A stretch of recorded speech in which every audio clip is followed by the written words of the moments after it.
Boa noite a todos.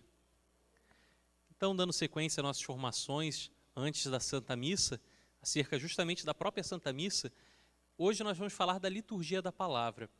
Na semana passada o Renato falou com vocês, até os ritos iniciais, da Santa Missa, desde o sinal da cruz, a procissão de entrada, tudo, até a oração do dia. E hoje, então, nós vamos iniciar com essa liturgia da palavra.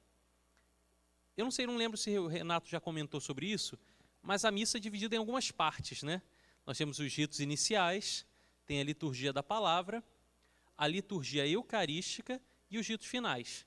Então, basicamente, são 4 partes. A gente está entrando, então, nessa segunda parte, que é uma das principais. Juntamente com a liturgia eucarística, a liturgia da palavra, então, é um desses polos que a missa participa, em volta da mesa da palavra, que é o ambão, e da mesa do corpo de Cristo, que é o altar. Então, a gente anda sempre entre esses 2 polos, E os ritos iniciais e ritos finais fecham como fosse esse conjunto, Pois bem, então, encerrados os ritos iniciais, logo após a oração do dia, os leitores vêm, Vocês se sentam e a gente passa, então, a ouvir as leituras que foram escolhidas, preparadas para a celebração. É interessante que nós tenhamos em mente que o próprio Deus vem nos falar através das leituras bíblicas que vamos ouvir na Santa Missa. Por isso, nós devemos escutar com muita atenção o que será proclamado. Não é um texto que o padre preparou ali atrás, não é alguém redigiu rapidinho aqui uma coisa, eu quero dar uma mensagem para o pessoal, vou escrever aqui. Não. Por mais bonito que seja, uma poesia que um autor possa fazer, ou um texto que um escritor possa produzir, o que nós temos aqui é a palavra de Deus. Então é a palavra revelada. É o próprio Deus que fala. Por isso temos que ter muita atenção mesmo ao que será proclamado aqui. E a palavra de Deus, ela é fecunda, ou seja, ela produz frutos. E ela sempre vai gerar algo em nós, se nós estivermos dispostos a ouvi-la.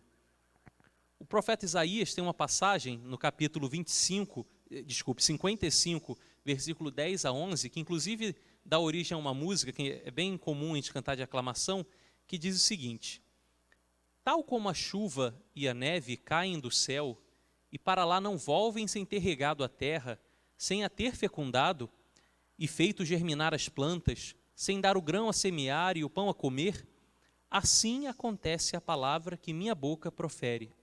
Não volta sem ter produzido seu efeito, sem ter executado minha vontade e cumprido sua missão. O profeta Isaías fala então do poder da palavra de Deus. Essa palavra cultiva os nossos corações. Cabe a nós então estarmos abertos para que essa palavra possa frutificar. A gente se recorda daquela passagem, daquela parábola que Jesus conta, da semente que cai num terreno pedregoso, que cai entre os espinhos e da que cai na terra boa. É a mesma palavra, é a mesma semente, só que ela pode produzir diferentes frutos, dependendo da nossa disposição. Nosso coração tem que ser essa terra boa, não pode ser os espinhos, não pode ser esse aglomerado de pedras onde nada cresce. Nós temos que preparar o nosso coração.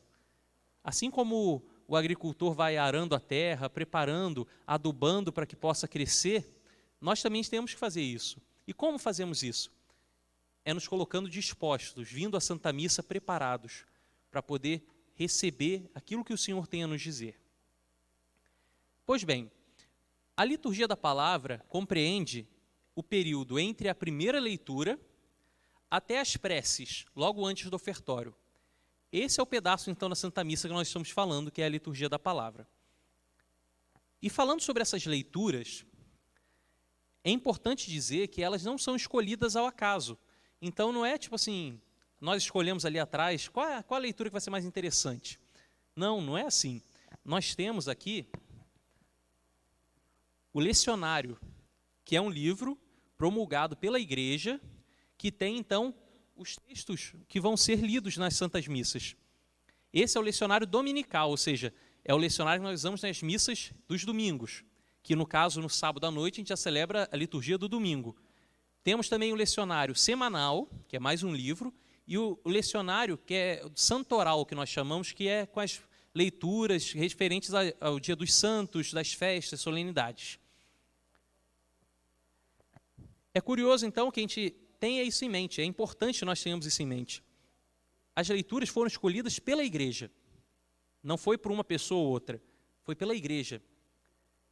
Quando pensaram, hoje, 27º domingo do tempo comum, foi escolhida essa leitura. Existe, então, um fio unificador entre a primeira leitura, o Salmo, a segunda leitura e o Evangelho. Existe, então, uma relação entre elas. Normalmente, a primeira leitura é tirada do Antigo Testamento e a segunda leitura do Novo Testamento. Isso eu digo geralmente porque em alguns momentos pode mudar, como no tempo pascal, que a primeira leitura também é do Novo Testamento, mas geralmente é Antigo Testamento, Salmo, Novo Testamento e Evangelho. E geralmente o tema, então, unifica. E é curioso, então, a forma como a igreja prepara isso. Porque imaginem só, se nós repetíssemos todo ano igualzinho, podia até ficar um pouco cansativo da forma, porque a gente ouvia a mesma coisa. Então a igreja, sendo sempre muito sábia, ela organizou da seguinte forma. Nos domingos, nós temos um ciclo de 3 anos, que chama ano A, ano B e ano C. Então, nesse lecionário aqui, que eu tenho aqui no ambão, que é o lecionário dominical, até se um dia vocês olharem, na entrada, na capa dele está escrito A, B e C. Então ele tem as leituras do 27º domingo do tempo comum do ano A, 27º domingo do ano B, 27º domingo do ano C. Tem essa divisão, então, aos domingos. Nós estamos no ano B atualmente. Então as leituras são tiradas do ano B, que é uma sequência de leituras diferente do ano A e do ano C. Durante a semana, isso muda um pouco, que nós temos, a divisão não é feita mais em ano A, B e C, mas em anos ímpares e anos pares. Até os leitores já devem ter conferido quando vem fazer a leitura, que sempre tem, então, as duas opções ali, ano ímpar e ano par. Aí, de acordo com o ano que você está, no nosso caso, estamos no ano 2021, então, o ano ímpar. Então, a gente vai fazer aquelas leituras referentes ao ano ímpar. E quando nós temos, então, alguma solenidade ou festa, a igreja propõe, então, leituras específicas que tenham a ver com aquela festa, com aquela solenidade. A homilia, então, fecha de uma maneira que nós possamos compreender tudo aquilo que foi colocado pela igreja. Nós tivemos, então, a leitura do Antigo Testamento, tivemos um Salmo, tivemos uma segunda leitura do Novo Testamento, tivemos o Evangelho. E a igreja, então, queria algo ao propor aquelas leituras específicas. Só que, às vezes, também nós não conseguimos perceber o que queria ser dito ali. Por isso, o padre, exercendo sua graça de Estado enquanto pastor da comunidade, ele recebe a inspiração de Deus também para aquilo que ele deve focar nessas leituras. Por isso, então, a tarefa do padre na homilia, ele realiza, então, a explicação desses textos, de modo que eles sejam, então, compreensíveis a nós e eles possam se encarnar na nossa realidade. Porque, por exemplo, a gente pode pegar um texto que fala sobre apedrejamento. A gente fala que Jesus, atire a primeira pedra quem nunca pecou. Se você for ler no ipsi literi como está ali, você vai pensar, na nossa sociedade hoje em dia não tem apedrejamento. Então não tem nada a ver com a gente. Mas não, a palavra de Deus ela é sempre nova, ela é sempre presente. E isso que é interessantíssimo, porque ela tem sempre algo a nos dizer. Por isso o padre, então, faz esse trabalho de oração em cima das leituras que foram propostas, para que ele possa, então, auxiliado pelo Espírito, dar a mensagem que é preciso dar à comunidade naquele domingo. Tanto que vocês podem ver que as mesmas leituras, o padre Dalvan aqui pode fazer uma homilia. Se vocês forem em Iguaba, lá com o padre Guilherme, vai ter uma outra homilia. Se vocês forem no centro aqui, um dos freios vai fazer uma outra homilia. Aquilo que o Espírito suscitar, então, no coração do padre, vai ser aquilo que ele vai colocar para a comunidade. E isso também vai se diversificando de acordo com as necessidades de cada comunidade. Às vezes, naquele momento, o padre percebe que para aquela comunidade é importante falar sobre isso, esse aspecto daquelas leituras. enquanto um outro padre percebe que não, é melhor falar sobre isso. E isso é o bonito, porque a mesma leitura, mas da forma de a pregação vai se adaptar à realidade em que nós estamos. Por isso, essas leituras que nós estamos tendo hoje são as mesmas que estão sendo lidas, por exemplo, nos Estados Unidos. As mesmas que estão sendo lidas no Japão. E essa é a maravilha da palavra de Deus. Ela não fala somente a uma cultura, não fala somente a um povo, não fala somente a uma paróquia. Ela fala a todos, ao mundo inteiro. Obviamente, então, a palavra não é estéril. Ela se renova a cada vez que é proclamada. E isso nós evidenciamos não só na pregação dos padres, mas quando nós vamos ter acesso à palavra. Quando nós pegamos uma passagem bíblica e a meditamos, pode ser que naquele momento você leu, você pense algo, reflita algo, tire algo ali daquela leitura. Se você for parar para ler de novo essa mesma passagem daqui a um ano, você vai pensar, vai retirar outras coisas dali. Então é aquele tesouro que está retirando sempre coisas novas e antigas. E isso é belíssimo, assim. A gente tem que, por isso a grandiosidade da palavra de Deus. E a gente percebe que não é somente um livro qualquer. Foi realmente inspirado por Deus. Do ponto de vista prático, a homilia, ela é obrigatória sempre aos domingos e solenidades, grandes festas. Porém, ela é facultativa nos dias da semana. Só que seria louvável, né, se o padre conseguisse também nos dias da semana fazer a homilia. Pode ser que por devidos motivos ele não conseguiu preparar tudo, ou então ele escolhe não fazer sem problema. Nos domingos que é obrigatório, a não ser que o padre tenha um problema de saúde, tenha algo que o impeça. Terminada então a homilia, nós temos a profissão de fé. A profissão de fé, que nós chamamos também de credo, é um momento que todo o povo reunido, todos nós juntos, vamos expressar a nossa fé católica, recordando e professando então os grandes mistérios, os grandes dogmas que nós temos enquanto cristãos. Eu estou fazendo uma sequência de formações com a iniciação cristã sobre o credo. Inicialmente a gente pensava que ia ser uma, duas formações ali, rapidamente a gente ia fazer. Só que perguntas catequistas, a gente já está indo para a 7ª formação sobre o credo. 7ª. Cada formação em torno de 1 hora. Se a gente for pegar o credo, ponto por ponto, ali está exposta toda a nossa fé. Se a gente for analisar cada pedacinho dele, começa no creio. Se você falar creio, isso já quer dizer tanta coisa. Aí creio em Deus Pai, mais coisa ainda. Se você for aprofundando cada momento desse, você vai ter uma riqueza ali tão grande. E de onde a gente pode estudar então melhor o credo? Através do catecismo. Se você tem o catecismo, dê uma olhada lá que tem, se não me engano, é na 2ª parte, que vai tratar sobre o credo e vai explicar então cada pedaço do credo. E se vocês tiverem dúvida também, podem nos procurar, procurem na internet, tem sites muito bons que explicam também sobre o credo. Pois bem, então, o credo, ele é sempre rezado nas missas dominicais e nas solenidades.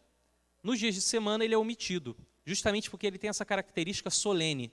E o domingo é esse dia, né, que é o ápice da semana, é o dia do Senhor. Por isso, nesse dia, com uma grande solenidade, nós rezamos o credo, afirmando a nossa fé.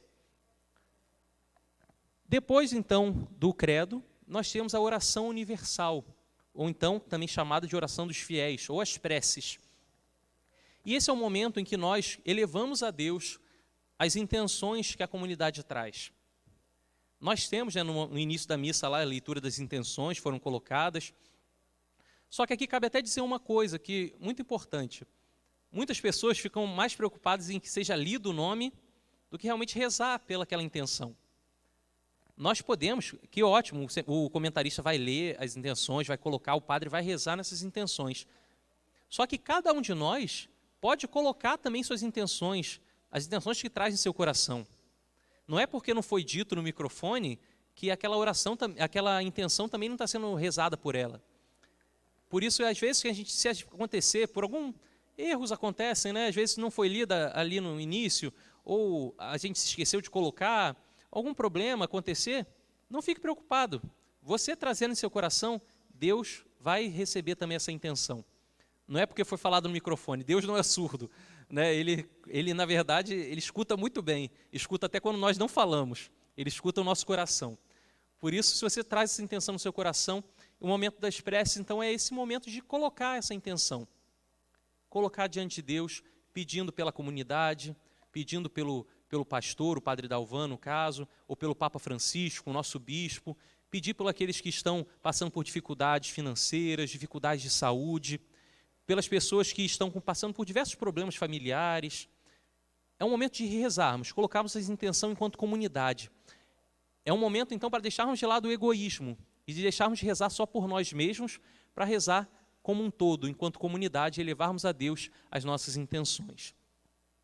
Terminado, então, esse momento das preces, nós iniciamos o momento do ofertório, que nós vamos tratar, então, melhor a partir da próxima semana.